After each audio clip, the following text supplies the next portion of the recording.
Bonjour à tous et bienvenue sur Montréal Boulevard. Le nom est assez évocateur et vous annonce la couleur. Je suis Aurélia, j'ai 24 ans, je suis architecte et j'habite à Montréal. Dans ce podcast, je souhaite vous partager mon expérience à Montréal depuis 7 mois, mais pas que. Depuis que j'y vis, je ne cesse de découvrir des petites perles qui me font vibrer et que je souhaite vous partager sans plus attendre. Aujourd'hui, je reçois Odile Joly-Petit, plus connue sous le nom de Pretty Small Vegan. Avec Odile, nous avons parlé de véganisme, de food, de photographie, de ce que c'est que d'être freelance et bien d'autres choses. Alors bonjour, aujourd'hui je suis en compagnie de Odile Joly-Petit, plus connue sous le nom de Pretty Small Vegan. Merci Odile d'être venue et d'avoir accepté mon invitation. Est-ce que tu peux commencer par te présenter ? Oui, bien tout d'abord merci de m'avoir invitée. Donc, comme tu as dit, mon nom c'est Odile ou Pretty Small Vegan sur les réseaux sociaux. Entre autres parce que c'est mon nom de famille en anglais en fait. Donc, oui. Je sais pas trop la petite histoire si tu le savais ou non. Oui, j'avais vu ça. Donc, mon nom de famille étant Joly-Petit, j'ai transformé ça en anglais pour Pretty Small. Puis, dans le fond, je suis surtout active sur Instagram où j'essaie de partager des idées, de l'inspiration au niveau vegan en termes de nourriture, de bouffe. J'essaie de faire ça le plus coloré possible, le plus invitant au niveau visuel. Puis je suis également sur Facebook et sur YouTube, mais c'est pas trop ma force, donc c'est surtout sur Instagram. Puis des fois j'en profite sans trop d'aller dans l'activisme militantiste, si je peux dire, plus une version soft, d'intéresser les gens en fait à un mode de vie et surtout une alimentation végane. Ok. Déjà pour commencer, est-ce que tu pourrais nous expliquer ce que c'est être vegan et nous donner la différence avec le fait d'être végétarien et végétalien ? Il y a personne qui sait ça. En fait, végétarien et végétalien, c'est plus l'aspect alimentaire. Ça va pas nécessairement toucher les autres sphères de la vie.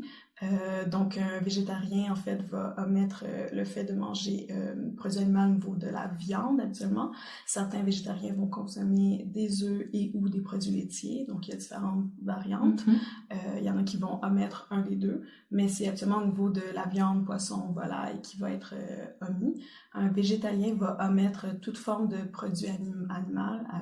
Donc, souvent aussi, ça peut même inclure le miel, vu que ça vient des abeilles, mais il va aussi produire laitiers comme les œufs et les animaux. Tandis qu'un vegan, comme c'est mon cas, ça va s'appliquer à toutes les autres sphères de la vie. Donc, aussi au niveau du vêtement, par exemple, on va tenter d'éviter produits comme la laine, le cuir, la soie.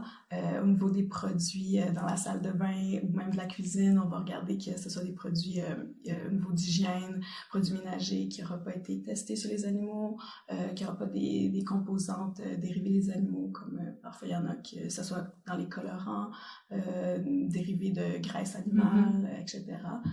Puis aussi dans les loisirs. Donc on va pas aller au zoo, on va pas aller voir un cirque qui utilise, mettons, qui exploite des animaux.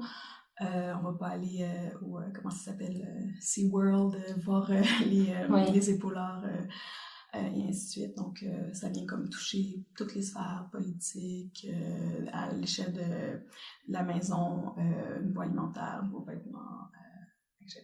Ok, merci pour cette réponse. Est-ce que tu pourrais aussi nous présenter ton parcours un petit peu, parce que tu fais plein de choses, tu l'as expliqué avant, mais rapidement ton parcours pour de devenir végane ou est-ce que je suis... plutôt professionnellement, on va professionnellement. C'est un peu un hasard de la vie. Puis on a cette phrase-là que ça fait un peu cliché de dire comme Instagram a changé ma vie, mais dans les faits, c'est réellement le cas. Je m'enlignais pas nécessairement à aller faire de la photo et du stylisme culinaire. C'est un peu un hasard, entre autres, en commençant avec les tout débuts d'Instagram. Ça fait 7-8 ans maintenant qu'Instagram existe.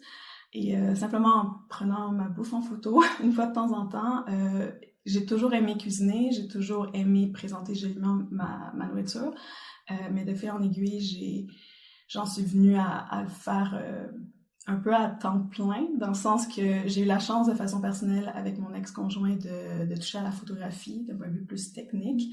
Puis je l'ai appliqué peu à peu à cette sphère-là plus créative qui était un hobby au début.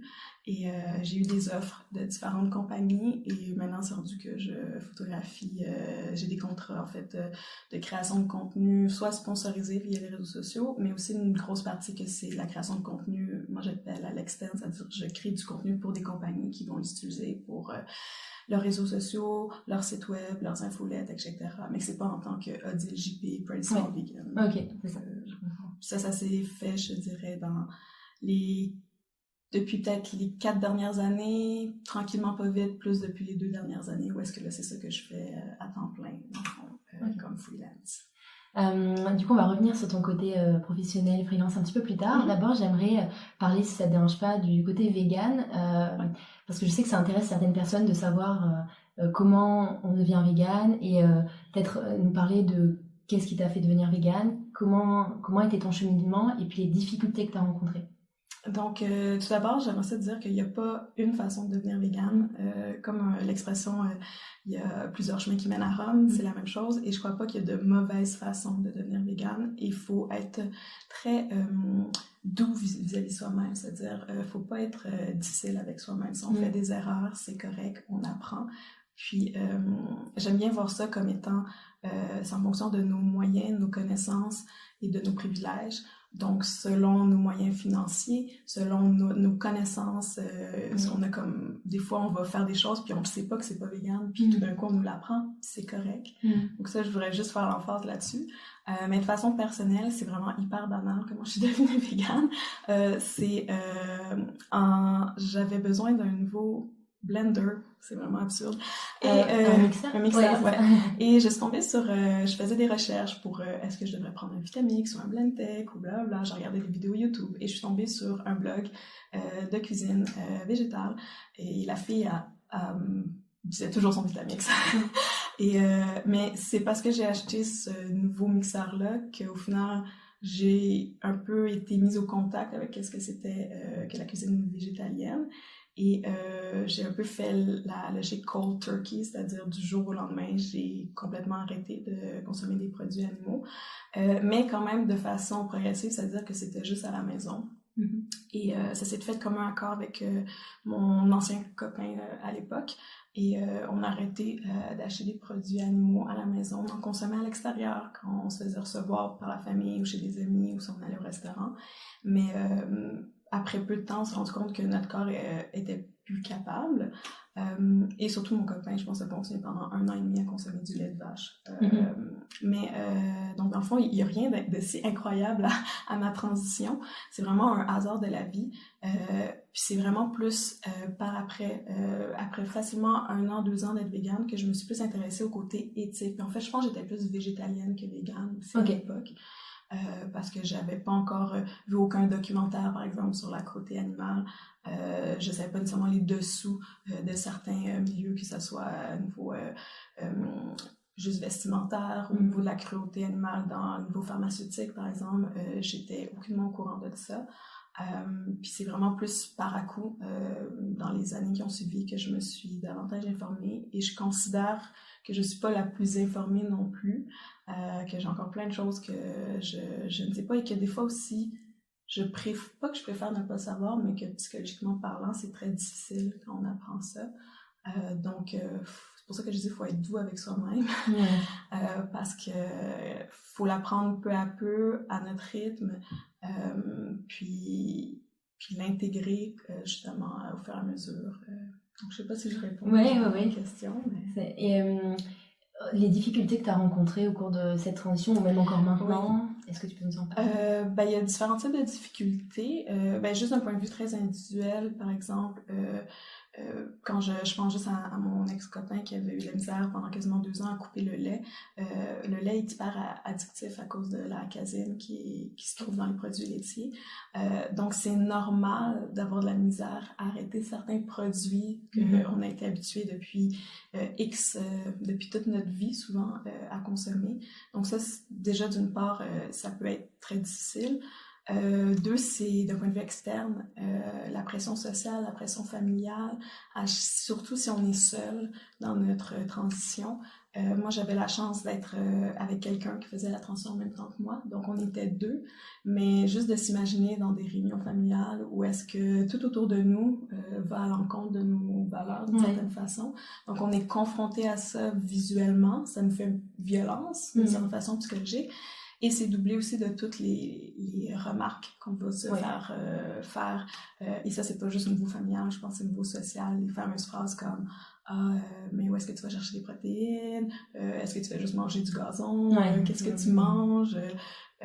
Ou même aussi les gens qui, même quand tu leur dis absolument rien, le simple fait de manger quelque chose de différent qu'eux, pour eux, ça leur fait violence aussi, ça leur ramène dans la face le fait que en fait, il y a une dissonance cognitive, et ils se rendent bien compte que ce qu'ils mangent, ça vient un peu le mettre en porte-à-faux, je sais pas comment, si j'ai le bon terme, mais donc souvent ils vont eux-mêmes venir comme te questionner et tout, alors que tu n'as absolument rien dit, que tu n'as pas fait aucun jugement. Tu les obliges pas à devenir comme toi, en fait. Mais ils vont comme se sentir obligés de se justifier, de s'excuser, et ça c'est quelque chose qui revient fréquemment et qui peut quand même être difficile, je pense, des fois psychologiquement parlant.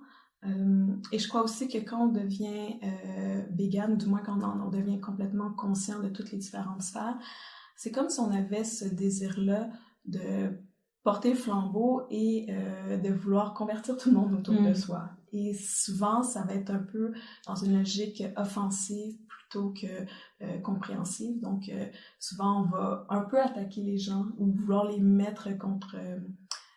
comment dire, les confronter à leurs propres contradictions, et c'est pas la bonne façon. C'est ce que j'ai appris des fois à la dure, surtout dans mes premières années. Je crois que c'est ce qui arrive souvent pour beaucoup de nouveaux véganes quand ils commencent à devenir véganes. Ils veulent convertir tout le monde autour de soi, ils veulent leur faire ouvrir les yeux devant les atrocités que ce n'est pas de la viande, mais c'est un cadavre, par exemple, et ainsi de suite. Et les gens, forcément, si tu les opposes, si tu les attaques d'une certaine façon, ils vont se replier, ils vont se fermer. Et ils vont pas essayer de comprendre. Non, exactement. Et maintenant, j'essaye, même si des fois ça m'arrive de vouloir comme, parce que c'est lourd à porter forcément, mais j'essaie d'être un peu plus soft, justement, de plus aller dans une méthode douce, et aussi des fois de simplement faire goûter. Ce que tu prépares. Oui, exactement, et c'est juste leur montrer à quel point ça peut être bon, que ça peut être correct de l'intégrer peu à peu à leur mode de vie, et que juste le fait de diminuer ou de diminuer leur consommation de produits animaux ou d'intégrer davantage de plats véganes dans leur alimentation au quotidien, hebdomadairement, c'est déjà un énorme impact positif, environnemental, éthique, et pour leur santé aussi. C'est ça. Tout est... En fait, c'est ça, il faut rappeler qu'il n'y a pas de petits gestes, on n'est pas obligé d'être tout ou d'être rien. Exactement, c'est pas noir ou blanc, c'est pas qu'on est tout noir ou tout blanc, c'est un éventail, et faut essayer de graduellement, en fonction de nos connaissances, de nos moyens, de nos possibilités, je veux dire, s'il y a des gens, ils peuvent pas changer du jour au lendemain nécessairement, mais ça veut pas dire que ça a un impact nul et zéro. Ouais, c'est ça. J'allais te demander les conseils que tu donnais aux personnes, mais en fait, tu as répondu par ce que tu viens de dire, finalement. Est-ce que tu aurais d'autres conseils à donner à des personnes qui souhaitent commencer leur transition? D'autres conseils? De s'entourer, je pense d'aller chercher de l'information comme on peut, mais c'est très difficile si on est isolé. Par exemple, si dans notre entourage proche, il y a personne qui est végétarien ou végane, ça peut être très lourd à porter. Donc, des fois, les réseaux sociaux peuvent être bénéfiques dans ce sens-là. Donc, il y a beaucoup de groupes Facebook d'entraide, par exemple, que ça soit le groupe 21 jours, le défi de 21 jours, je pense que je le dis pas correctement, entre autres de Élise Desaulniers et de... Je cherche son nom. Je le mettrai dans la description de l'épisode. Mais ça, c'est un excellent groupe, par exemple, pour faire peu à peu le défi, mais d'être entouré avec autant de niveau de ressources, mais aussi avec d'autres gens qui vivent la même chose que nous, puis de pouvoir aussi partager quand on a des frustrations, de plutôt que de garder ça toujours en nous, d'avoir une plateforme où est-ce qu'on peut en parler, puis que d'autres gens peuvent dire comme, oui, je sais c'est quoi, je le comprends, ou des fois des solutions de dire comme, moi c'est ça que je fais, blablabla, ça aide beaucoup. Donc c'est le défi 21 jours, je pense, je vais chercher au pire, je te l'enverrai. Mais sinon, il y a plusieurs autres groupes Facebook, et sinon Instagram, c'est une communauté vraiment importante, donc je trouve que ça c'est une chose qui peut vraiment beaucoup nous aider si on sait qu'on va être seul dans notre transition. C'est bon à savoir. Donc du coup, pour rejoindre l'aspect culinaire, tu disais que tu faisais goûter des choses aux personnes, voilà. Le deuxième côté que tu as, c'est le côté, on va dire, tu fais des recettes, t'es très dans la food, même ton compte Instagram, il y a plein de photos des plats que tu prépares, et notamment sur ton site internet, donc c'est Pretty Small Vegan, c'est ça. Tu as une quantité de recettes vraiment qui donnent vraiment envie. J'ai repéré notamment les gaufres au curcuma, le mac and cheese aux légumes et aux lentilles rouges. Il y en a vraiment beaucoup d'autres. Comment trouves-tu l'inspiration pour tes recettes et d'où te vient ce goût pour la cuisine? Je vais commencer par ta deuxième question, d'où ça vient.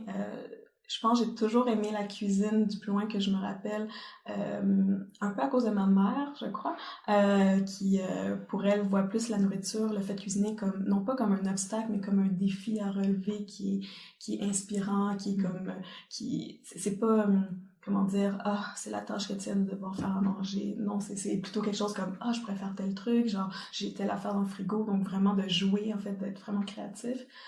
Puis même quand j'étais enfant, mon émission favorite c'était Les pieds dans les plats de Daniel Pinard. Je crois pas que tu connais, non, mais j'irai voir. Ça jouait à Télé-Québec les vendredis soirs. Ça a été remplacé par la suite par Distasio, je pense qu'il joue encore. Ok. Que peut-être tu connais pas non plus. Mais c'était mon émission favorite, genre j'étais enfant, puis et ce qui fait en sorte que même comme à 8-9 ans, je savais la logique ce qui fait réussir n'importe quel plat, c'est faire revenir des oignons dans une poêle jusqu'à temps qu'ils caramélisent. Tu sais, c'est la base, par exemple.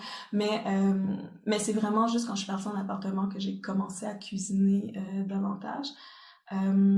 Puis là, où est-ce que je m'en allais avec ça? Donc ouais, j'ai toujours aimé cuisiner, du plus loin que je me souviens. Et l'aspect inspiration, je dirais que c'est un mélange de... la communauté, les réseaux sociaux, c'est un peu comme Pinterest ou whatever. Je veux dire, tu ouvres ton Instagram puis tu as une panoplie d'inspiration, autant visuelle qu'au niveau des combinaisons de saveurs, de fruits, légumes, d'ingrédients. Et l'autre chose, j'aime beaucoup m'inspirer. J'ai la chance d'habiter à côté du marché Jean Talon, mais même quand j'étais plus jeune, j'ai toujours eu mon père a toujours fait un jardin. Donc, j'aime beaucoup cette idée d'y aller en fonction des saisons puis en fonction de qu'est-ce qui est disponible. J'aime bien penser ça. Il y a deux façons de cuisiner. Soit que tu trouves une recette et là, tu vas avec ta liste d'ingrédients à l'épicerie puis tu achètes chaque chose. Ou dans le sens contraire, tu regardes qu'est-ce que j'ai dans mes armoires, qu'est-ce que j'ai dans mon frigo, qu'est-ce qui est en spécial à l'épicerie, qu'est-ce qui est en saison, puis je vais essayer de développer quelque chose avec ça. Puis je suis plus de cette deuxième team-là, deuxième équipe-là, où est-ce que je vais... Des fois, c'est juste comme je vais au marché, puis là, en ce moment, c'est la saison des courges, des pommes, tous les légumes racines. Je regarde, puis quand c'est... J'y vais avec qu'est-ce qui est en spécial, qu'est-ce qui est peu cher, qu'est-ce qui est vraiment frais, puis c'est plus ça qui m'inspire. Donc, c'est un heureux mélange de, oui, d'un point de vue la communauté, puis ce que je vois sur les réseaux sociaux, mais aussi en fonction de simplement qu'est-ce qui est en saison. Puis quand je vais au marché, pour moi, c'est une façon de me ressourcer, puis j'ai souvent plein d'idées après. Ok. J'ai vu aussi que tu développais, en plus de toutes ces activités par rapport à la cuisine, la cuisine des aliments fermentés comme le kimchi, le kombucha, que tu faisais des ateliers sur ça. Est-ce que tu pourrais nous en parler aussi un petit peu plus? Oui, ça fait déjà plusieurs années que je suis vraiment passionnée par la fermentation. Ça doit faire un bon... Je l'ai pas noté, on dirait, dans le temps, mais c'est à peu près peut-être 1 ou 2 ans après que je sois devenue végane, donc ça va faire à peu près comme 4-5 ans. Puis au tout début, quand j'ai commencé à vouloir faire mon kombucha, et à l'époque, il y avait à peine 2-3 compagnies, alors que maintenant, il y en a genre une quinzaine. Oui, vraiment beaucoup. Ça a explosé.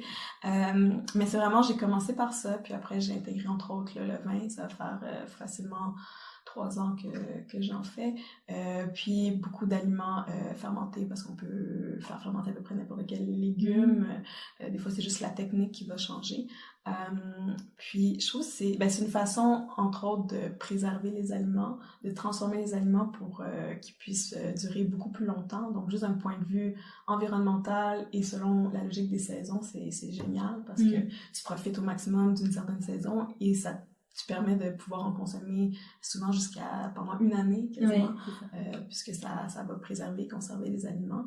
en plus de tous les bienfaits au niveau de la santé, au niveau nutritionnel, au niveau de la flore intestinale, je m'y connais moins par contre, de ce côté-là. J'aime plus me voir comme une pratiquante de la fermentation qu'une scientifique de la fermentation.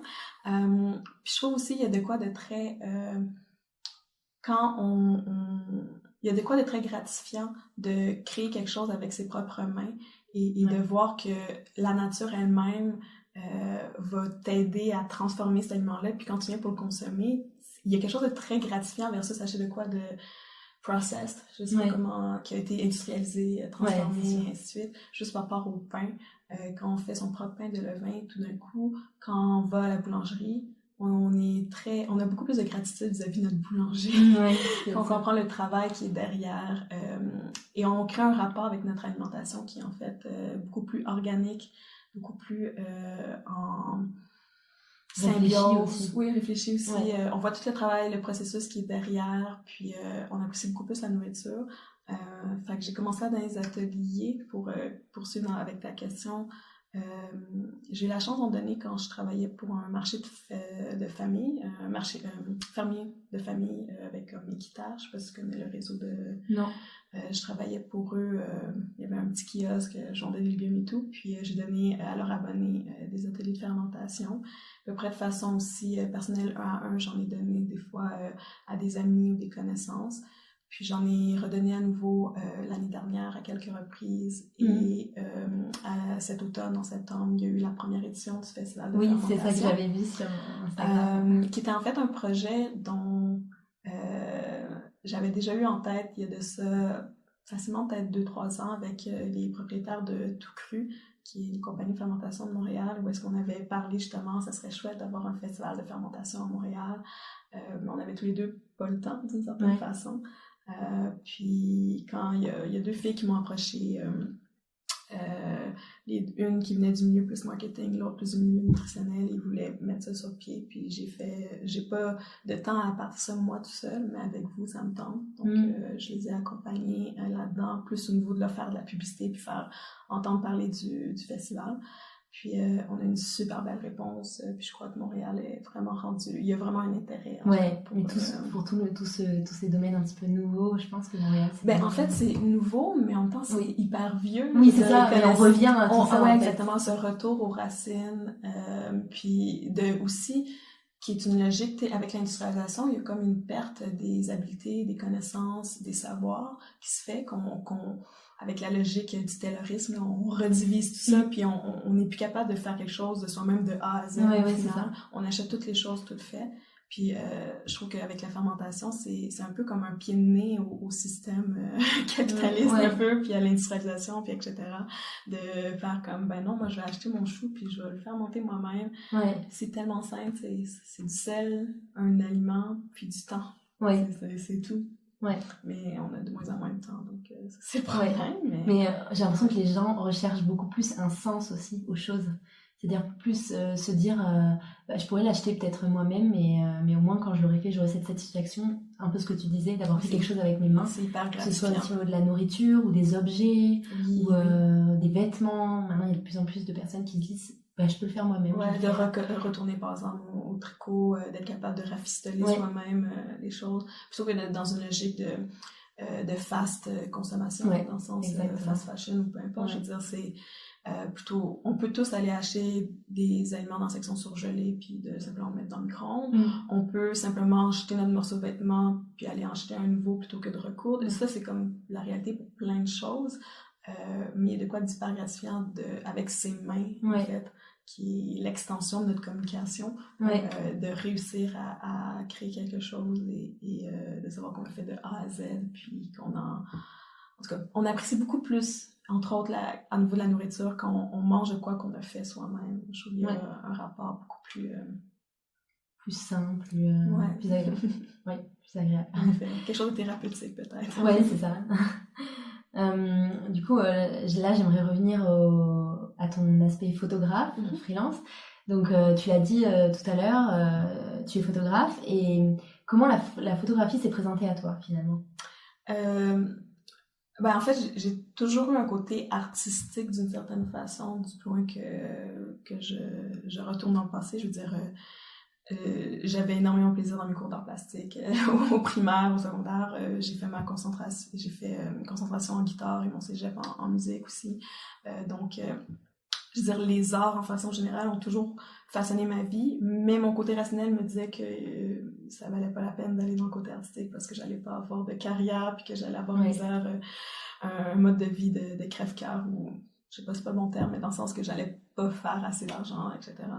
Puis c'est avec mon ex-conjoint qui était photographe, mais quelque chose de vraiment plus technique, en fait, qui m'a, en fait, qui m'a fait apprivoiser le matériel photographique et qui a passé en fait de simplement prendre des petites photos avec mon cellulaire avec un appareil, tout le matériel, que ce soit trépied, réflecteur, de jouer avec la lumière, etc. Puis, donc c'est un peu un hasard de la vie que j'en suis arrivée là.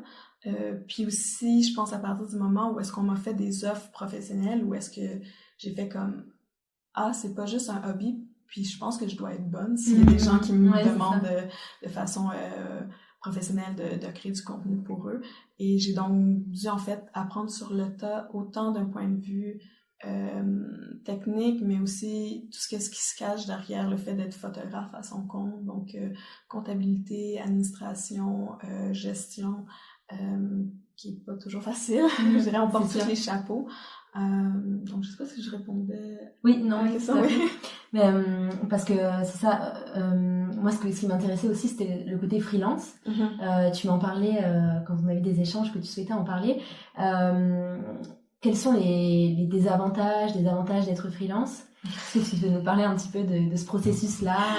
Je pense que je pourrais en parler très longtemps et que je suis même encore, je veux dire, ça fait à peine 2 ans, ça va faire 2 ans en janvier que je suis à mon compte et je dirais ça fait bientôt 1 an que mes affaires vont bien, que je peux dire que j'essaye de ne pas douter de moi-même et de me dire que j'ai ma place dans ce milieu-là, parce qu'on pourrait parler du phénomène de l'imposteur, autre sujet.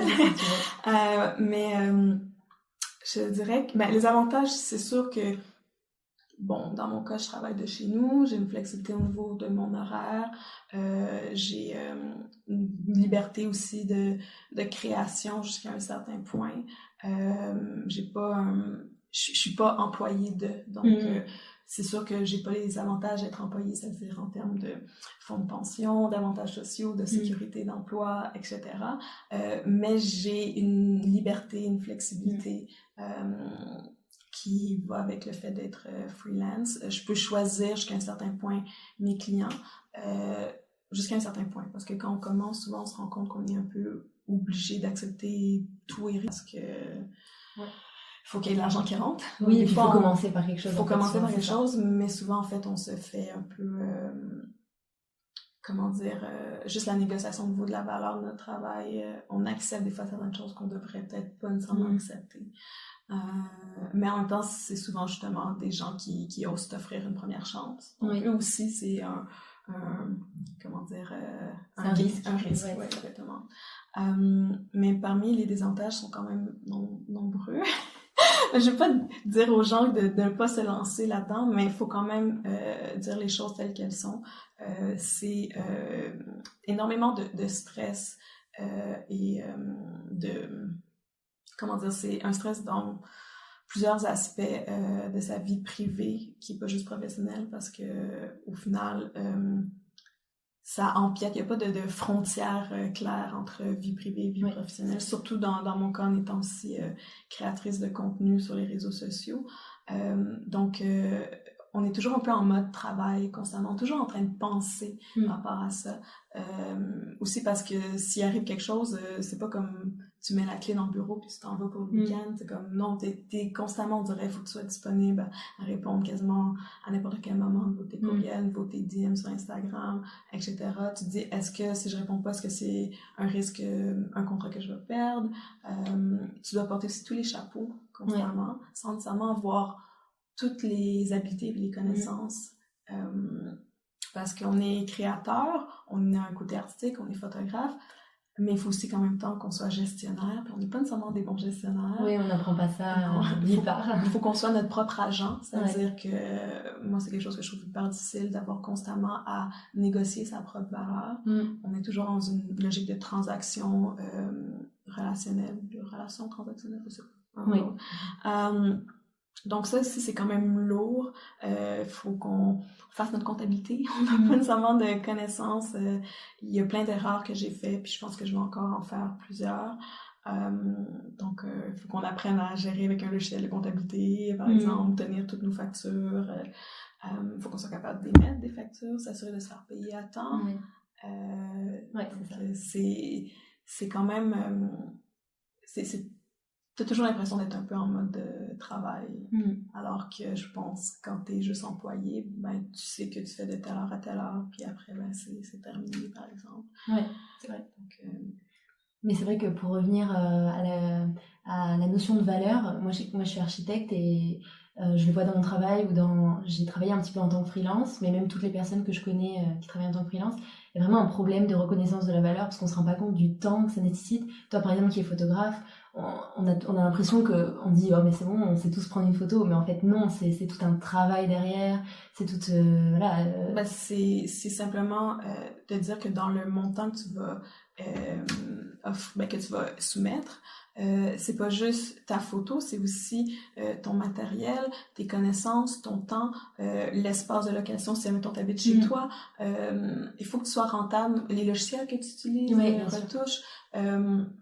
Puis aussi, c'est con, mais tu peux pas être je sais pas en tant qu'architecte, mais en tant que photographe, t'es pas dans la logique d'exécution et de simplement de produire. T'es dans une logique de créer. Oui, c'est ça. Trouver une bonne idée d'abord, et ça prend du temps. Et tu peux pas faire ça genre 8 heures par jour. Non, c'est pas sur commande en plus. C'est pas sur commande, mais c'est aussi que je me rends compte maintenant, c'est quelque chose que j'essaie de plus m'écouter pour ma santé physique et mentale, de dire que je peux prendre X nombre de contrats dans une semaine, mais je peux pas en faire plus parce que sinon j'aurais plus de jus, c'est comme un presse. Ouais, c'est ça. On va pouvoir presser.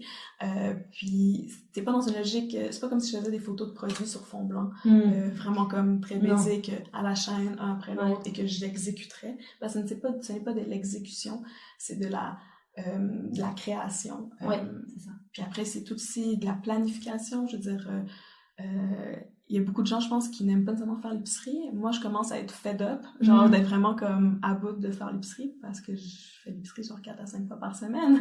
Il faut que j'aille plusieurs... Des fois, c'est à tous les jours, ah merde, il me manque un tel truc, il faut que j'aille chercher tel ingrédient.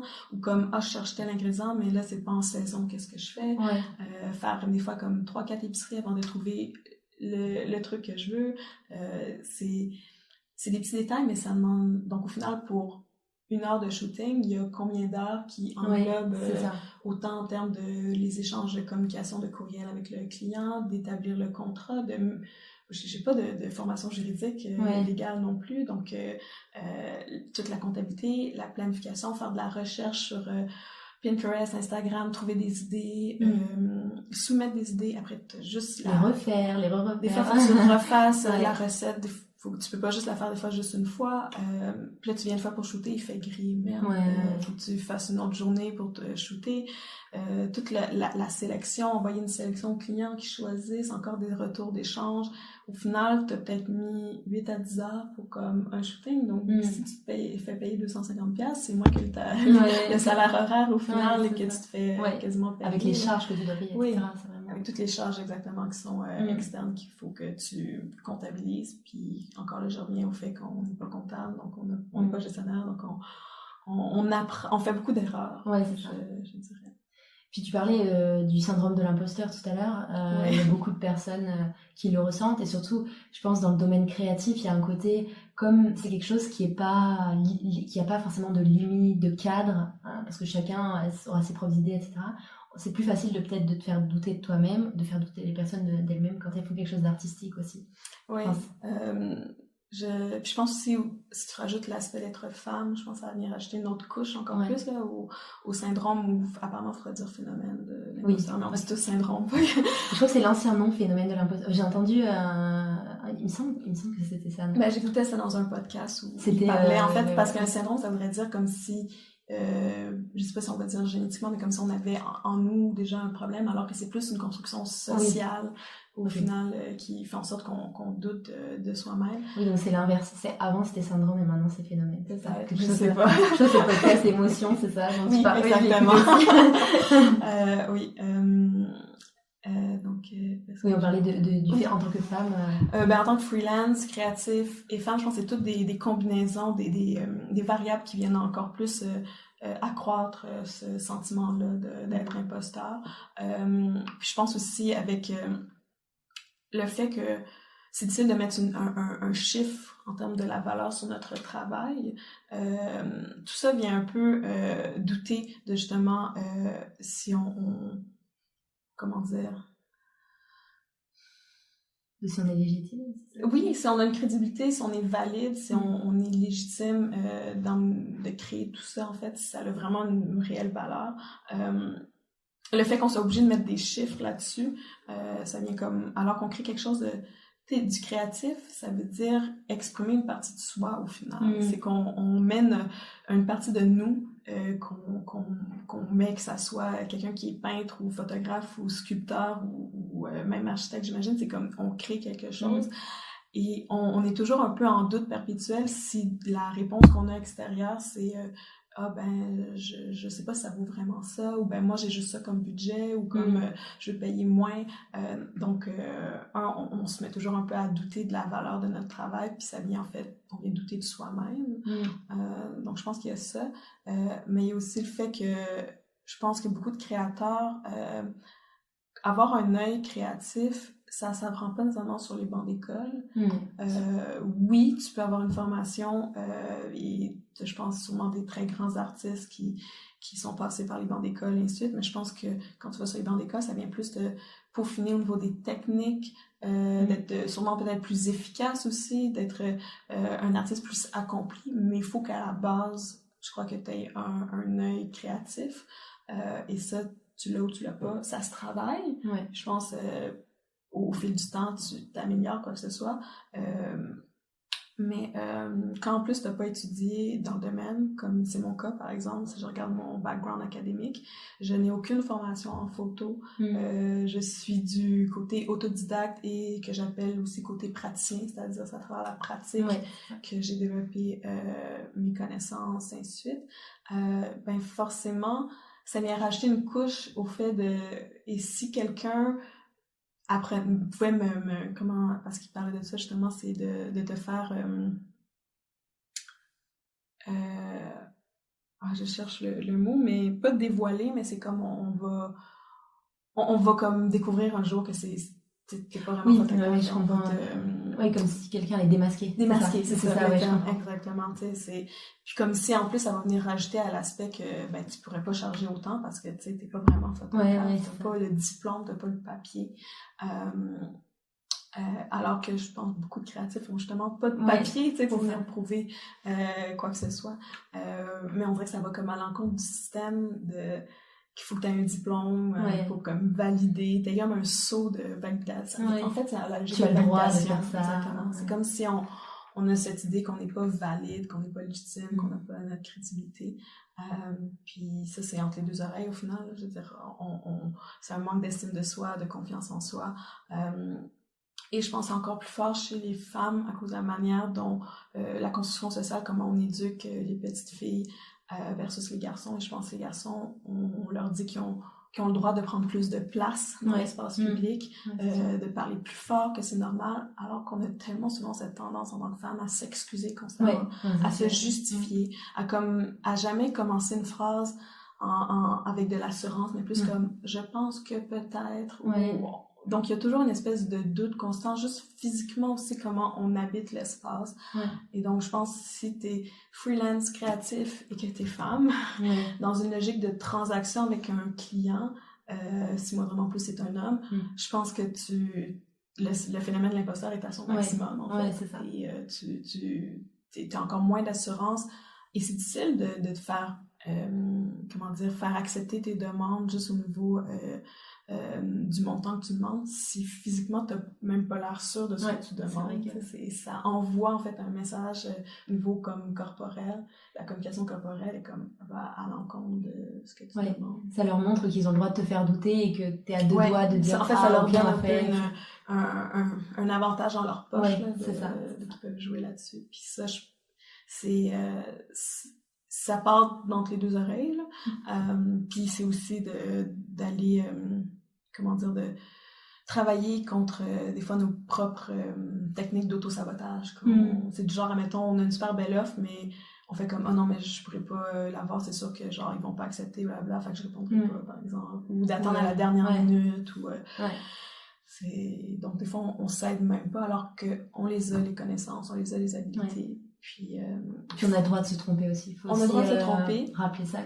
Puis si on se trompe, ça veut pas dire qu'il faut mettre tout à terre puis comme arrêter. Mais je pense aussi c'est là que c'est important de la valorisation entre les pairs, entre autres.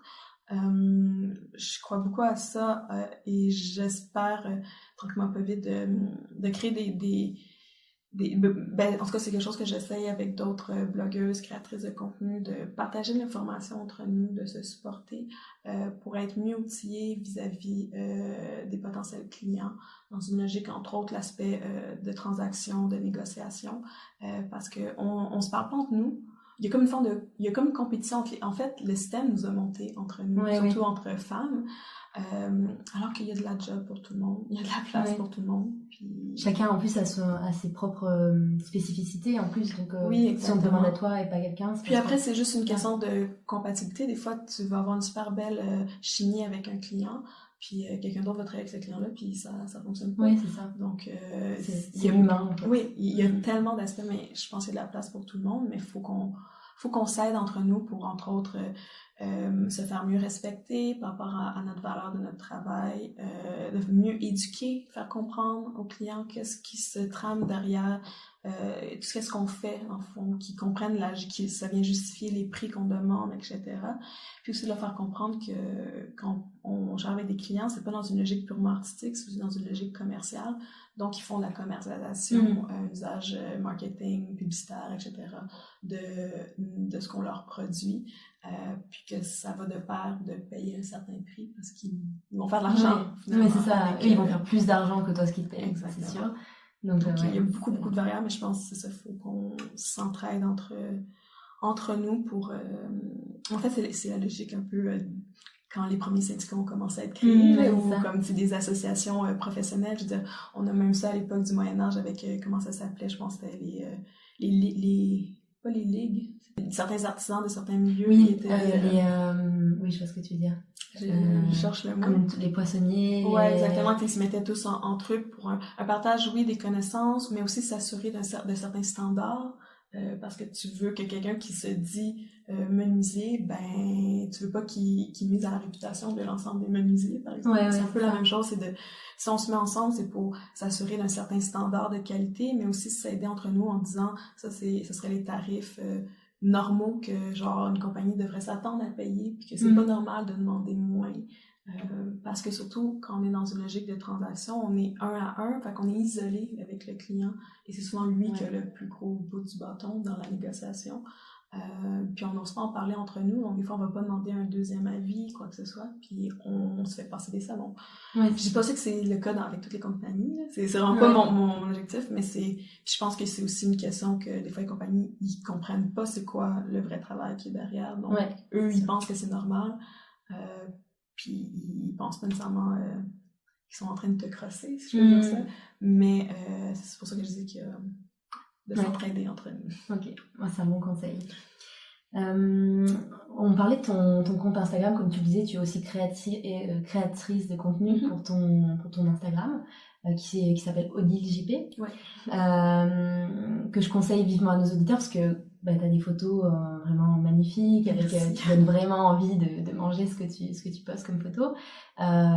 Puis j'ai vu que ça faisait 5-6 ans, plus même peut-être que j'ai pas le compte parce que je pense que si tu t'amusais à, je sais pas, à défiler, on va dire scroller, mais je pense défiler c'est mieux en français.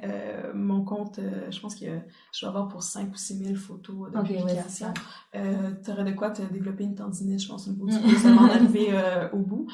Mais à mes tout débuts, c'était même avant que je sois végane, puis je sais que je suis végane depuis 2013, donc on approche 2020. Donc, et j'avais déjà mon compte Instagram depuis peut-être 6 mois, 1 an, quelque chose comme ça. Donc, on date peut-être de 2012. Donc, ça fait comme au moins comme 7 ans. Depuis, à l'époque où Instagram était complètement différent, on n'appartenait pas à Facebook non plus. La logique des algorithmes était différente. C'était vraiment Instagram, c'était instantané. T'avais ton feed qui était pas filtré selon des algorithmes pour te montrer certains comptes. Des photos naturelles, quoi. Oui, mais c'était aussi en temps réel. C'était vraiment comme... comme la story un peu. Oui, mais c'était aussi un après l'autre en fonction du moment où ça avait été publié. Puis, ça mettons, tu rafraîchissais ton compte. Oui, t'avais les nouvelles photos qui allaient être publiées, mais ça allait être encore dans le même ordre après. Alors que maintenant, tu rafraîchis ton feed, puis ça peut être complètement différent, ce qui va être visible en dessous, etc. Donc, c'était complètement différent, c'était un milieu différent, c'était un peu plus underground. Maintenant, je trouve que Instagram est beaucoup plus saturé. Tout le monde est sur Instagram, toutes les compagnies se doivent d'être sur Instagram. À l'époque, il y avait beaucoup de compagnies qui étaient sur Instagram. C'était un monde vraiment complètement différent. C'était quoi déjà ta question? Excuse-moi. En fait, c'était, je t'avais demandé depuis combien de temps, du coup, tu étais sur Instagram. Donc, sûrement à peu près 7 ans, un peu avant que je devienne végane. Puis, si tu t'amuses à remonter, moi, vraiment, même genre il y a 3 ou 4 ans, c'est pas du tout le même type de photo que je faisais. J'essaie de regarder. Je te dirais que c'est vraiment plus quand je suis partie 1 an aux Pays-Bas, un petit peu avant, mais surtout durant cette année-là, où est-ce que j'ai davantage peaufiné, entre autres, mes connaissances au niveau... ça, c'était en 2017, en fait, toute l'année 2017, donc un petit peu à partir de 2016, où est-ce que j'ai commencé à utiliser un matériel plus professionnel, à plus m'intéresser, entre autres, au niveau du stylisme, comment placer, d'avoir un espace aussi pour photographier, plutôt que juste être, je suis dans ma cuisine, puis je peux juste prendre mon plat sur le comptoir, le décor est complètement normal, il est très une cuisine banale, etc. Donc c'est plus, je dirais, depuis environ comme 3 ans que je prends plus au sérieux, on va dire, l'esthétique, la présentation, puis avec un matériel plus professionnel et d'améliorer justement toutes mes connaissances au niveau aussi de retouche. J'ai commencé à utiliser un logiciel comme Lightroom en 2017 seulement. Donc ça va bientôt faire comme 3 ans. Mais avant, c'était avec mon cellulaire, avec les filtres Instagram qu'on avait de base. Donc, ça devrait être mon processus par rapport à Instagram. Et maintenant, t'as beaucoup de photos culinaires, comme je disais, et puis j'ai vu que t'avais 35 000 followers, à peu près. Du coup, je suis curieuse de savoir comment t'as fait pour avoir autant de personnes, et comment c'est venu, en fait, à quelle période peut-être t'as commencé à... Je dirais que maintenant, c'est hyper difficile de grossir un compte Instagram comme ça pouvait l'être il y a de ça à peu près 2 ans. Parce que Instagram a beaucoup changé au niveau des algorithmes et de qu'est-ce qui se passe en arrière-scène, en arrière-plan, qu'on n'est pas trop sûr de savoir comment ça fonctionne, puis on dirait que ça change constamment aussi. Donc, je dirais la plupart de mon following, je l'ai surtout développé en 2017, je dirais. Où est-ce que c'est beaucoup plus facile de grossir un compte, entre autres si tu savais moindrement certains hashtags plus spécifiques, parce que ça, moi j'appelle ça des communautés d'intérêt. C'est que tu peux facilement, si tu aimes tel truc, tu cherches c'est quoi les hashtags associés à ce topic-là, à ce sujet-là, puis tu vas te retrouver à trouver plein de contenus associés à ce sujet-là, des comptes aussi plus spécifiques à ces sujets-là. Donc, par exemple, j'ai beaucoup développé mon following à travers tout ce qui était vegan, donc certains hashtags liés au monde vegan, que ce soit Best of Vegan ou What Vegans Eat ou ainsi de suite. J'ai développé des liens avec des gens qui étaient véganes, mais un peu partout sur la planète aussi. Oui, j'ai vu que tu étais partie en voyage en Europe il y a pas longtemps. Oui, ben, je suis allée voir aussi des amis, en fait. J'ai habité pendant 1 an aux Pays-Bas, puis j'ai fait beaucoup d'amis, entre autres en Allemagne, mais aussi en France. Puis, donc pour comment grossir... Maintenant, c'est tellement rendu difficile. J'ai 35 000 followers, puis ça fait comme 1 an et demi que je fluctue entre 34,9 et 35,2. Donc, c'est un peu un roller coaster. Genre, tu sais jamais... Parce qu'en plus, je pense, vu que c'est hyper saturé et que c'est devenu tellement important sur Instagram, ça l'a emmené tout un monde parallèle de ce qu'on appelle de bots, de robots, donc de faux comptes, autant aussi par rapport aux vues des stories, par exemple, donc pas juste au niveau des likes et des followings des gens qui te suivent sur Instagram. Puis Instagram, c'est comme si il réussit pas à être à bout de ça, donc il est toujours en mode nettoyage d'Instagram. Donc c'est hyper difficile de grossir quand t'as un boost de ton engagement, mais qui est en partie faussé par les personnes qui te suivent pas vraiment, en fait. Qui sont pas des vraies personnes. Donc ça rend ça hyper difficile. Puis aussi, je pense de plus en plus, c'est l'aspect... il essaie de pousser sur l'aspect de localisation, alors que c'est peut-être moins important dans le passé. Donc c'est important d'avoir un following qui est géographiquement plus ciblé. Puis moi, dans mon cas, c'est un peu difficile parce qu'en fait, j'ai du following qui est comme international. Je pense qu'Instagram essaie de pousser davantage l'aspect de localisation, d'où l'importance, entre autres, de mettre sa localisation. La localisation, exactement, au niveau de ses posts ou même dans ses stories. Puis là, après, ça devient aussi une variable hyper importante au niveau quand on fait du contenu sponsorisé. Parce que la plupart des compagnies, ils n'ont aucun intérêt à... Même si tu as 35 000 followers, mais que la plupart t'es achetés, parce que tu peux acheter des comptes, apparemment, en tout cas. Ouais, j'ai entendu ça, ça se faisait.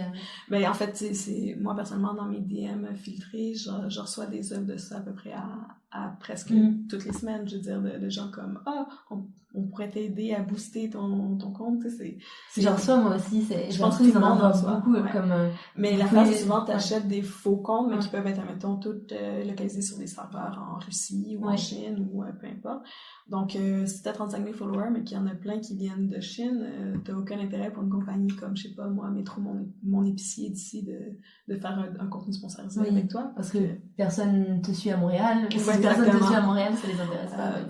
Mais ouais, c'est Instagram, mais comment dire, j'aime beaucoup Instagram pour ce que ça m'a apporté dans ma vie, autant niveau amical, relationnel. J'ai énormément d'amis que je me suis fait grâce à Instagram. J'ai une véritable communauté de gens virtuels comme physiques, dans le sens que j'ai des gens avec qui je parle à tous les jours, même si je les ai jamais rencontrés, par exemple. Niveau professionnel aussi. Mais Instagram n'est plus ce que c'était il y a quelques années. Puis des fois, je trouve ça lourd entre autres, toute cette idée que puis ça me fait chier même personnellement de participer à ça, mais tu déroules ton compte, tu défiles ton compte et t'as l'impression que c'est de la publicité constamment. Soit des posts de la publicité sponsorisée littéralement, ou des posts de gens que tu suis, mais que tu fais de la pub sur certains produits. Et je dis ça en sachant très bien que j'y participe moi-même, parce qu'il y a beaucoup de posts que je vais faire que c'est complètement personnel et c'est moi qui décide de poster ce que je veux, mais il y a aussi des contenus que je suis payée pour faire la publicité. Et donc, je fais de la pub. Donc, mais c'est rendu... C'est l'aspect, je trouve, plus négatif d'Instagram. Je te dis ça, puis j'arrête pas de regarder mon cellulaire, parce que c'est à mon cellulaire que je pense quand je pense à Instagram. Ouais, non, c'est ça, je comprends. Et du coup, je voulais savoir aussi quelle est la réalité d'avoir des médias sociaux à gérer comme ça aussi quotidiennement, aussi, de manière aussi importante. Ben, ça revient un peu à ce que je parlais tout à l'heure, qu'en termes de freelance, il n'y a pas vraiment de frontières entre vie privée et vie professionnelle. Je pense que c'est encore plus apparent quand tu es créateur de contenu et que tu es très actif sur les réseaux sociaux. Parce qu'en fait, constamment, tu dois maintenir ton engagement, tu dois être présent, tu dois délivrer du contenu. Donc ça, je parle juste en termes de story et tout, parce qu'il faut que tu maintiennes ta présence, parce que forcément, si tu arrêtes pendant, par exemple, je suis partie pendant 2 semaines et je n'ai posté absolument aucun post, aucune publication, je n'ai fait que quelques stories, même certaines journées que j'ai rien publié. Ça peut être très néfaste sur le long terme si tu fais ça pendant une longue période de temps, parce que tu peux perdre des abonnés de façon comme graduelle, juste parce que tu es absent, tu n'es pas présent. Donc, tu dois constamment produire du contenu. C'est aussi, encore là, c'est cette logique de dire, tu sais, quand tu es employé, tu travailles de 8 à 4, puis ce que tu fais entre 4 et 8 heures le lendemain matin, c'est pas nécessairement lié avec la job, tu mets la clé dans la porte, tu fermes ton ordinateur, puis tu pars. Tandis que toi, ben, ta job, elle te suit tout le temps dans ta main. Tu te lèves le matin, tu as ton alarme qui sonne, tu regardes ton cellulaire, tu vois déjà tes DM sur Instagram, tu y réponds. Faut que tu partages du contenu qui est assez personnalisé, mais comme en même temps, ça veut dire que tu mets toujours une partie de toi que tu partages avec tes abonnés. Donc des fois, c'est rendu que tes abonnés te connaissent plus, des fois, que tes propres parents ou ta propre famille, s'ils sont pas sur les réseaux sociaux. Donc, je pense que c'est ça la grande difficulté, c'est que c'est une frontière hyper poreuse. En fait, il n'y en a pas de frontière. Et quand ça va pas, quand t'es down ou quoi que ce soit, faut quand même que tu, désolé tous mes termes en anglais, mais il faut que tu show off, faut que tu sois présente, faut que tu joues le jeu. Faut comme, je vais pas dire qu'il faut que tu actes, parce que je pense que si tu actes, puis que t'es trop, que t'es pas totalement toi-même, ça va paraître après un certain temps, mais il faut que tu fasses acte de présence constamment, même si t'as une journée que ça te tente pas, que ça va pas, que t'aurais juste le goût de tout lâcher, il faut quand même que tu sois là, que tu publies ce contenu. C'est comme là, je sais que dans les choses que j'ai publiées, c'est genre vers 5h hier et j'ai toujours rien publié, par exemple. Ben, je peux pas me permettre ça comme pendant plus que 24 heures. Si j'ai plus aucune story, je vais avoir des gens qui vont m'écrire en disant comme « Est-ce que ça va? T'es-tu toujours en vie? » Oh mon Dieu, c'est vraiment... Donc, c'est ça que je trouve qui est comme plus difficile à gérer avec les réseaux sociaux, parce que c'est très intrusif dans ta vie personnelle.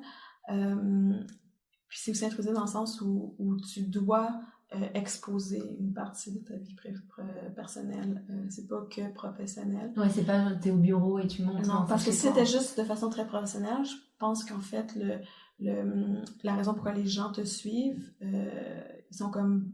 Ben, je pense aussi le problème des fois avec les comptes corporatifs et de compagnie, c'est qu'il manque de côté humain et de côté très personnel, intime, personnalisé. Puis les gens sont comme, ben ça, j'ai ça partout, c'est pas ça que je suis toi. Je veux faire il y a quelque chose de très voyeuriste aussi là, à travers les réseaux sociaux. Puis, je dirais c'est difficile de trouver un équilibre là-dedans. Puis ça, c'est quelque chose que je suis toujours un peu que j'essaie de rechercher cet équilibre-là. C'est pas... Je l'ai pas atteint. Puis il y a des moments où est-ce que j'ai de la difficulté à trouver cet équilibre-là, puis que c'est plus difficile moralement, surtout pour la santé mentale, je trouve. Oui, c'est sûr, je comprends. Comment tu gères ton temps? Quel conseil tu pourrais donner à une personne pour gérer son temps entre la vie personnelle et la vie professionnelle? Parce que tu disais justement, il y a cette limite qui n'existe pas vraiment, mais toi, comment tu fais pour te dire non, là c'est stop et aujourd'hui je pars et je touche pas à ça? Je dirais que j'ai pas encore trouvé la parfaite solution pour avoir un équilibre harmonieux. Puis de façon personnelle, j'ai vécu un creux justement récemment, puis je suis en train de me questionner sur comment faire pour ma propre santé mentale en fait. Je pense que parmi les avenues qu'entre autres que moi je veux explorer pour m'aider, peut-être entre autres la méditation d'une part, mais aussi je sais qu'il y a des peut-être davantage de mettre mon cellulaire en mode avion simplement, ou de me mettre dans une autre pièce pour pas être dérangée par... Des fois, c'est juste l'écran qui s'allume parce que tu as une notification, même si tu mets tes notifications à off. Ou je pense que maintenant, il y a des applications, même internes, des fois au cellulaire, où est-ce que tu peux limiter un nombre d'heures par jour.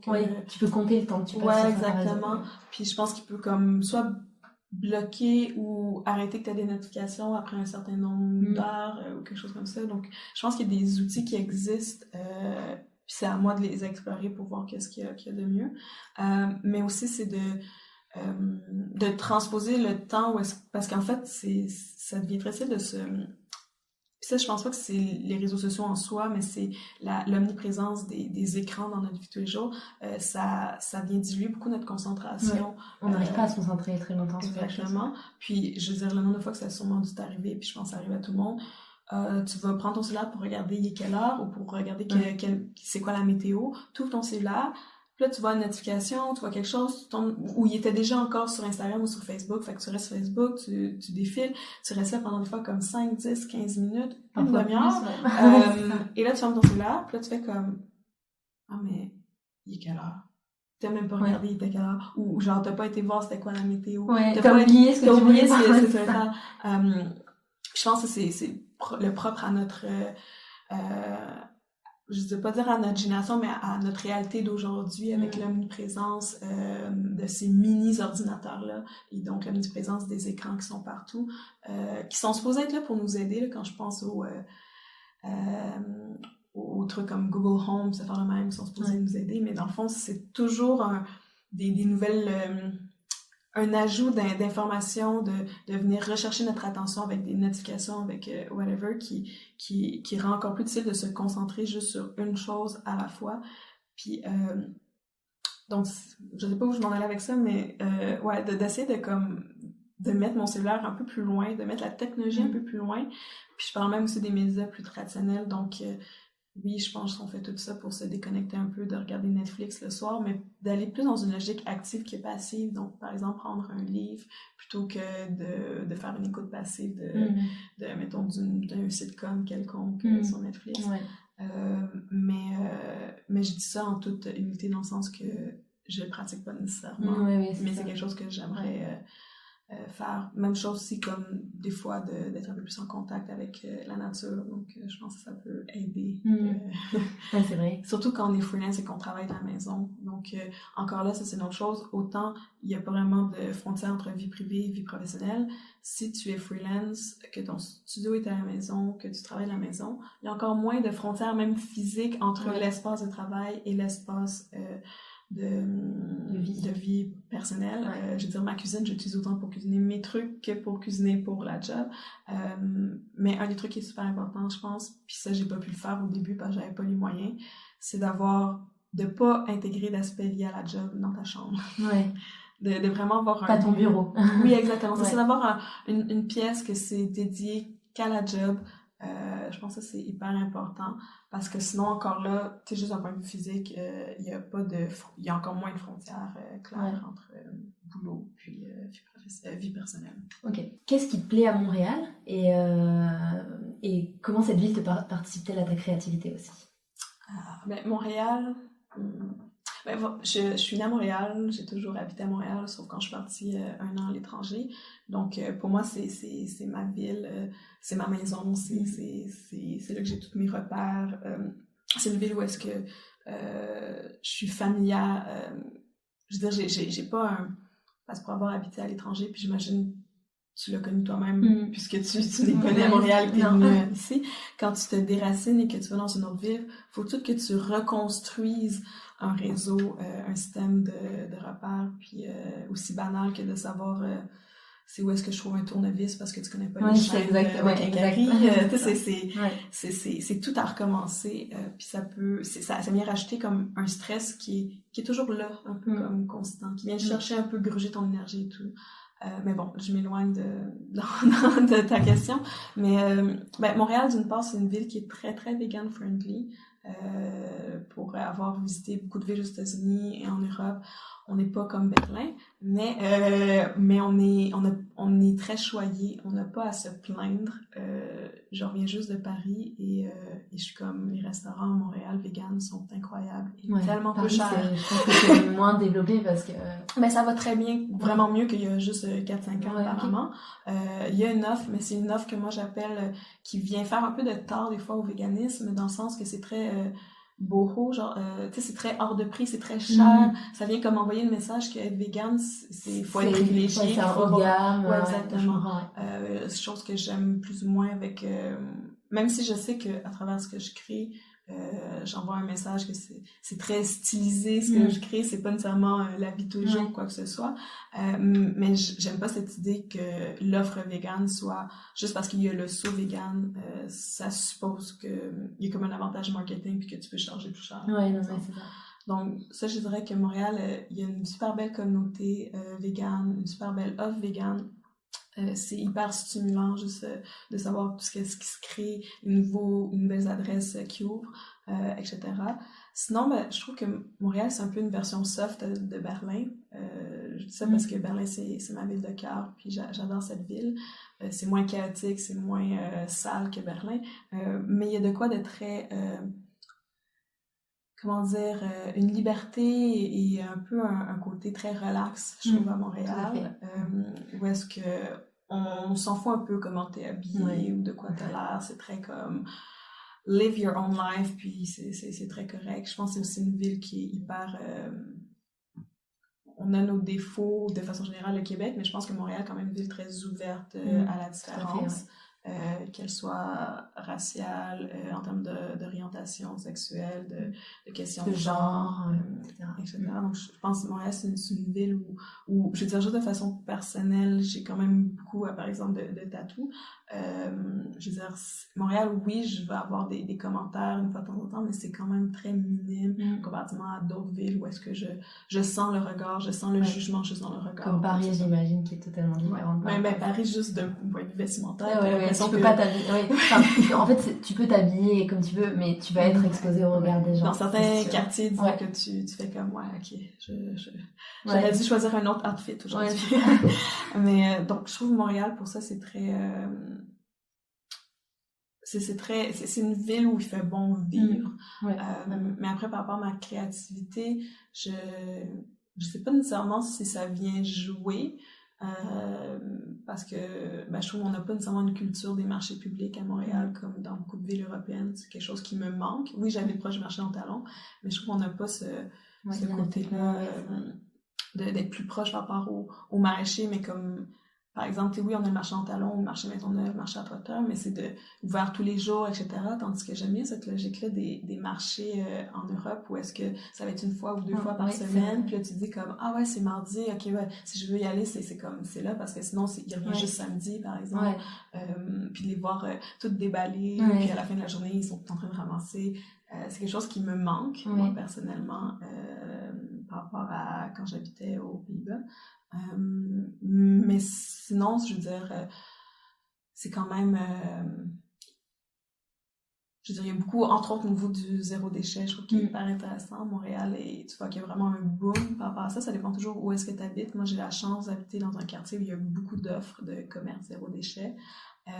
C'est quelque chose que je suis confrontée, que de façon personnelle, j'ai tendance à aller vers le zéro déchet, mais parce que je travaille avec des compagnies, j'arrive toujours à être je suis toujours un peu en contradiction parce que forcément il faut que j'utilise leurs produits qui sont emballés parce que c'est comme ça que ça fonctionne.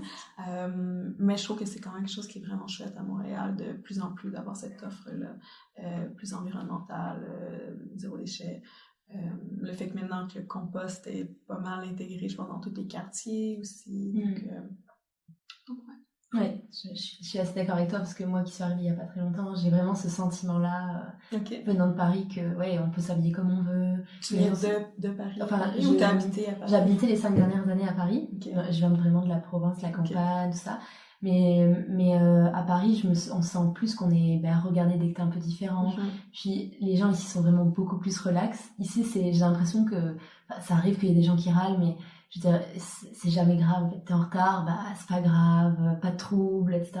Paris, souvent, il y a ce côté très pressé, très stressé, en fait, comme ville. Mais absolument, des grandes villes, c'est souvent un peu comme ça. Je veux dire, si tu regardes Londres aussi, mais c'est comme si Montréal, c'était une grande ville, mais pas trop grosse, et sans avoir non plus le rythme effréné de la grande ville. C'est comme même dans les logements à Montréal, il y a des grands logements, on a souvent des jardins, ou même des parcs super à côté. Enfin, c'est des petits bâtiments, ça rappelle vraiment la petite ville, presque je dirais pas village, mais en fait, il y a une vie de quartier aussi à Mhm. Montréal qui rappelle, voilà, donc qui me plaît beaucoup aussi, donc je comprends vraiment ce dont tu parles. Si j'ai une question par rapport, alors moi je m'intéresse beaucoup à la mode éthique. Ok. J'essaie de plus en plus, j'ai arrêté la fast fashion, enfin j'essaye d'arrêter la fast fashion, du coup à m'intéresser plus au slow fashion. Et en tant que végane, comme tu l'as dit, c'est aussi dans l'habillement, etc. Est-ce que tu aurais comment tu t'habilles à Montréal et est-ce que tu as des marques à conseiller? Je te dirais que ça, c'est mon côté plus faible. Puis je t'enverrai sûrement une de mes bonnes amies blogueuses qui fait beaucoup dans l'éthique, la mode éthique, puis qui est végane, donc qui regarde cet aspect-là. Si jamais sur les réseaux sociaux, c'est by Laura G. Diaz. En tout cas, c'est mon amie Laura. Elle se connaît vraiment mieux. Mais moi, de façon personnelle, je m'en tiens à l'aspect qu'il n'y ait pas de laine, qu'il n'y ait pas de cuir, quoi que ce soit, mais je connais pas le côté éthique autant. Mais j'ai pas non plus, comment dire, j'essaie de m'ouvrir vers autre chose depuis récemment, mais j'ai souvent cette tendance à dire, j'ai un chandail que j'aime bien, qui est confortable, j'en ai acheté 5 exemplaires parce que j'ai pas voulu me faire chier. Ah oui, d'accord, ouais, je comprends. Je suis plus dans ce sens-là, mais depuis, dans disons, les 6 derniers mois, dernière année, comme par exemple, ça c'est une amie récemment qui avait mis quelques morceaux sur sa page Facebook en disant je m'en débarrasse, faites un prix, ainsi de suite. Donc j'ai racheté ça comme à 5 Ouais. par exemple. Qui est une robe noire avec des fleurs, Ouais, des exactement. roses. Donc pour les auditeurs. je sais pas si c'était nécessairement d'une marque éthique à la base, mais au moins c'est pas été dans une C'est seconde main. C'est seconde main, exactement. Ouais. Donc j'essaie de redécouvrir, d'aller un peu plus souvent, plutôt que d'aller vers de quoi de neuf, d'aller vers justement le seconde main, que ce soit au Village des Valeurs ou des trucs comme ça, Renaissance, etc. Mais je suis pas, je me sens pas la plus outillée pour te répondre en toute honnêteté. C'est mon point faible. Mais de façon personnelle, ça, j'aurais tendance aussi à dire, malgré tout, que, surtout si on est en transition végane, l'objectif est pas, même chose au niveau de la garde-robe autant que dans la salle de bain, l'objectif est pas de tout jeter pour racheter quelque chose de nouveau. Non, c'est sûr. On utilise ce qu'on a déjà, mais par contre, les futurs achats. Exactement. Parce que sinon, on crée des déchets, c'est pas du tout la exact. Donc, puis je pense que c'est un des problèmes dans la communauté végane, des fois, à pointer du doigt ou quoi que ce soit, mais si t'as une sacoche que ça fait 10 ans que t'as, qui est en cuir, qui est encore utile, qui est encore en bon état, oui, tu pourrais essayer de trouver quelqu'un que ça intéresse, qui veut l'acheter de toi ou lui donner. C'est une option. Mais si c'est encore bonne puis que tu vas l'utiliser, c'est plus logique de continuer à l'utiliser, par exemple. Puis même, je pense, puis ça, c'est pas toutes les véganes qui vont être d'accord avec moi là-dessus, j'imagine, mais même dans le seconde main, moi, personnellement, j'essaie de privilégier des matériaux qui sont pas d'origine animale, mais je veux dire, si c'est du seconde main, c'est déjà moins pire d'acheter quelque chose qui est d'origine animale que d'acheter quelque chose qui est neuf d'origine animale. Parce que ça n'a pas été fabriqué pour toi. Exactement. Après, je pense qu'on a chacun nos limites, chacun nos avis. Nos avis, mais aussi nos limites dans le sens que j'aurais sûrement de la misère, même si c'est de seconde main, d'avoir un manteau en fourrure, par exemple. Oui, ça, c'est aussi un goût personnel aussi. C'est aussi très statement comme truc, je veux dire. Ouais, exactement. T'es la grosse capuche en fourrure, par exemple, ou quoi que ce soit. Mais ça, c'est propre à chacun, etc. Mais sinon, il y a de plus en plus, entre autres, de marques de manteaux d'hiver qui vont qui vont jouer aussi sur l'aspect marketing du trend vegan. Donc des fois, ça va coûter plus cher, on dirait, parce que c'est vegan. Mais je pense qu'il y a beaucoup d'éducation, même pour moi, par rapport à la fast fashion, de savoir tout ce qu'est le travail derrière un morceau de vêtement, parce on a toute cette tendance à vouloir acheter moins cher, mais en très grande quantité, plutôt que de dire, peut-être qu'on a besoin de quelques bons morceaux de qualité qui vont être mieux faits dans des conditions meilleures, puis qui vont coûter peut-être plus cher. Mon chandail va peut-être te coûter genre, je sais pas, $80, exactement, plutôt que, je sais pas, $15 chez H&M. Mais si il dure mieux dans le temps, puis tu as moins de morceaux, parce que à quoi ça sert? Même moi, je regarde ça, puis comme J'ai pas besoin de tout ça. On aurait besoin de combien de morceaux de haut, combien de bas pour être correct, pour faire ton lavage peut-être à chaque 2 semaines. C'est ça qu'il faudrait, plutôt que d'avoir des morceaux qui sont à usage unique ou qui traînent dans ton garde-robe. Ça fait 1 an et demi puis tu l'as toujours pas porté. Ouais, non, c'est ça. Ouais, c'est sûr. D'ailleurs, à ce sujet-là, je conseille à nos auditeurs le documentaire de True Cost. J'en avais déjà parlé dans d'autres épisodes, mais par rapport aux conditions de travail qui est sur Netflix. Je vais noter. Sur la fast fashion, c'est vraiment intéressant. Et aussi au niveau des cosmétiques, est-ce que tu as des marques? Parce que moi, j'ai découvert il y a pas longtemps la marque Be Kind, qui est montréalaise, voilà. Et ils font pas mal de produits. Ouais, puis maintenant, il y a leur nouvelle boutique. Je connais aussi la propriétaire, vraiment, elle est super gentille, Marilyn.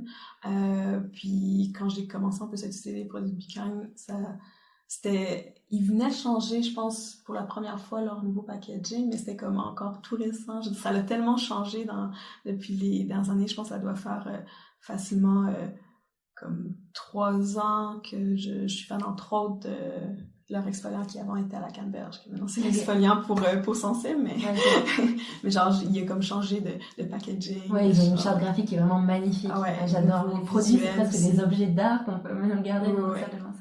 Mais sinon, au niveau juste cosmétique, pour sûr, ça vaut la peine de regarder le blog, le nom. C'est Vivre sans cruauté. Vivre sans cruauté de Marie-Noël. C'est un excellent blog, si jamais, par Marie-Noël Gingras.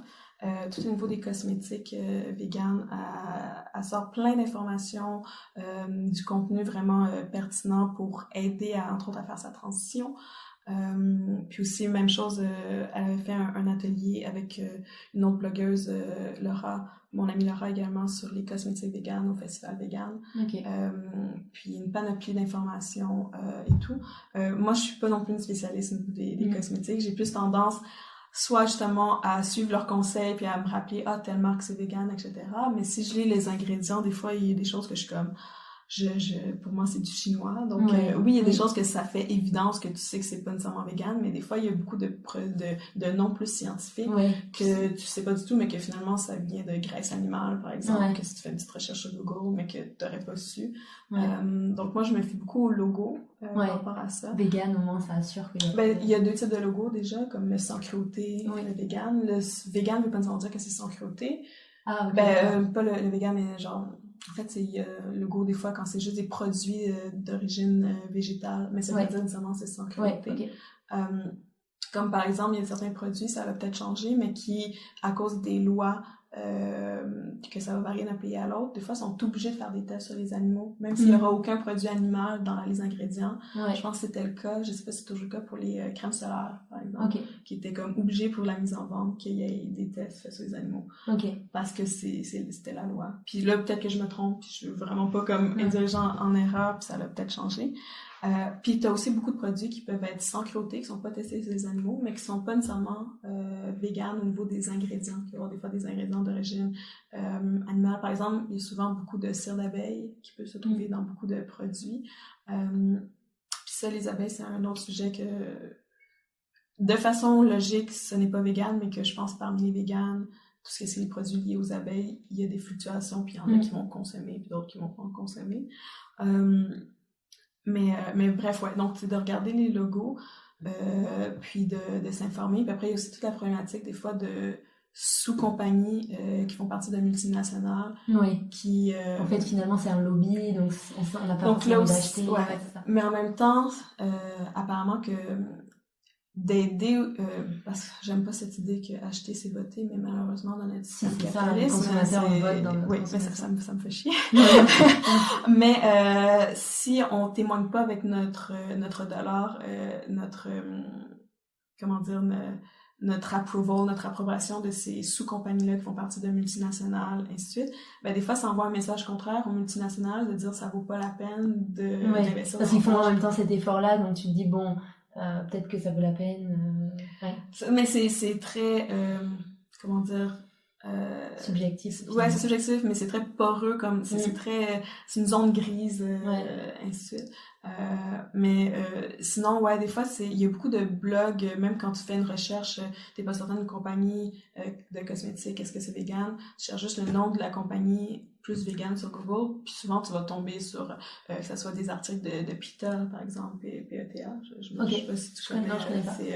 Je sais pas si c'est un acronyme, c'est une organisation internationale, mais je pense qui est basée aux États-Unis en premier lieu, pour la défense des animaux, etc. Donc des fois tu vas trouver sur des listes qui sont moindrement mises à jour, que là tu vas savoir clairement si telle compagnie est végane ou pas.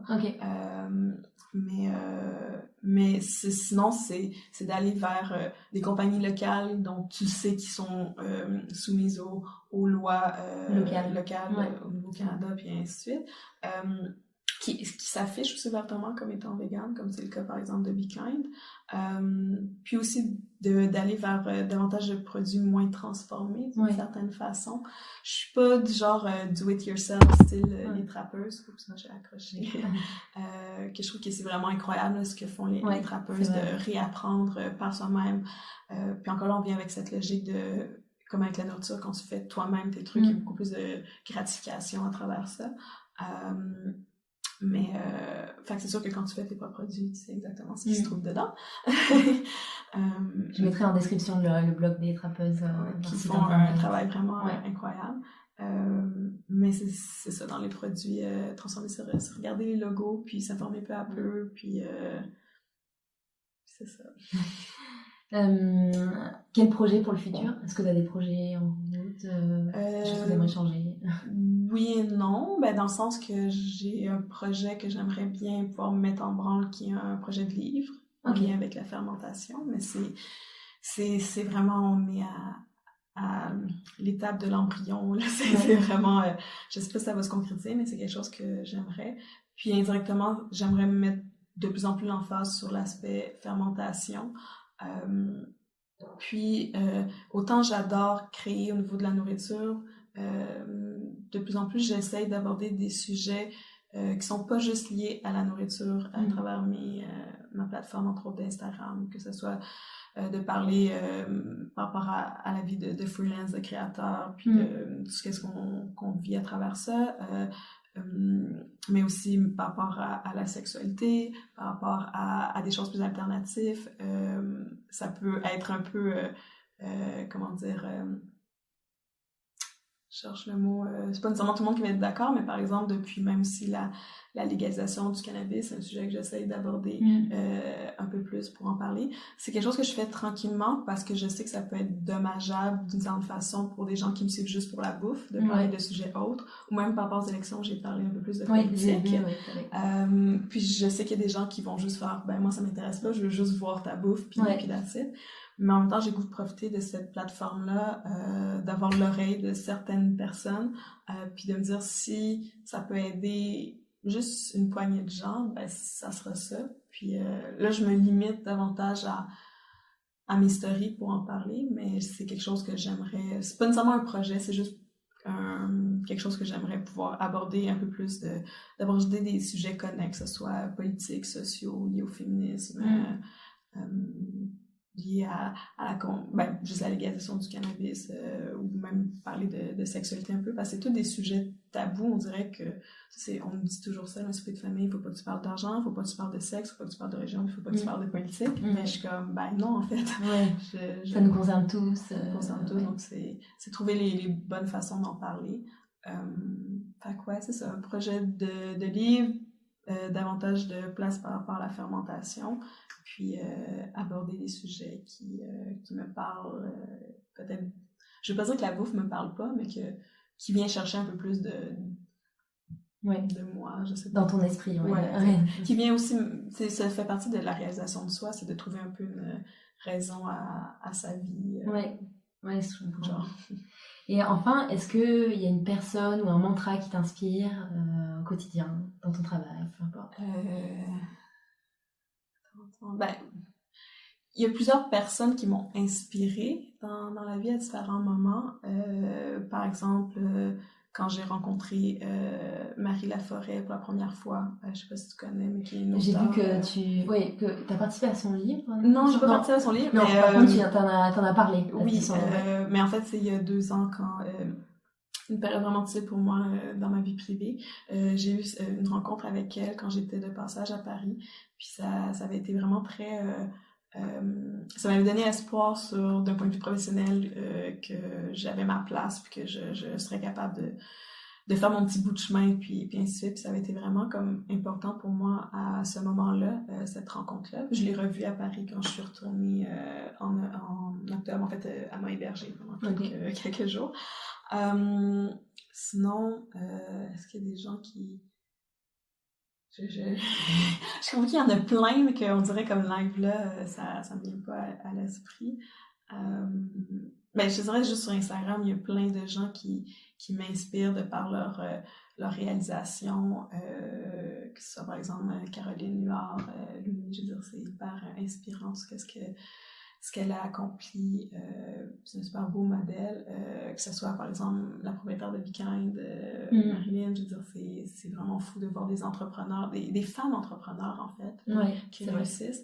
Je pense qu'on a cette tendance à avoir un regard, même moi des fois ça arrive de plus de jalousie ou d'envie, mais je pense que ça peut être très inspirant de voir des femmes qui réussissent dans leurs différentes sphères professionnelles. Donc, ouais, c'est ça. Je sais pas si je vais avoir un autre éclair d'inspiration qui va me venir en termes de personnes qui m'inspirent, mais... Non, mais c'est... merci pour tes réponses, merci beaucoup. Et pour les auditeurs, on peut te retrouver sur ton compte Instagram, OdilJP, sur ton site internet, Pretty Small Vegan. Et est-ce qu'il y a une autre plateforme? Ben, je suis également active sur ma page Facebook. En fait, ce qui est très drôle, c'est que mon compte Instagram, partage essentiellement en anglais du contenu. Dans mes stories, je parle en français, mais c'est un mélange franglais, un peu les deux. Tandis que ma page Facebook, je partage que du contenu en français, en fait. Donc, c'est aussi un peu plus local d'une certaine façon. Puis dans le fond, c'est déjà les petits Pretty Small Vegan dans le fond, sur Facebook. Puis mon blog, je fais bilingue. C'est beaucoup de travail de tout traduire. Puis je suis pas traductrice non plus. Mais c'est un double travail. ouais, non, exactement. En fait, on finit par porter des chapeaux qu'on...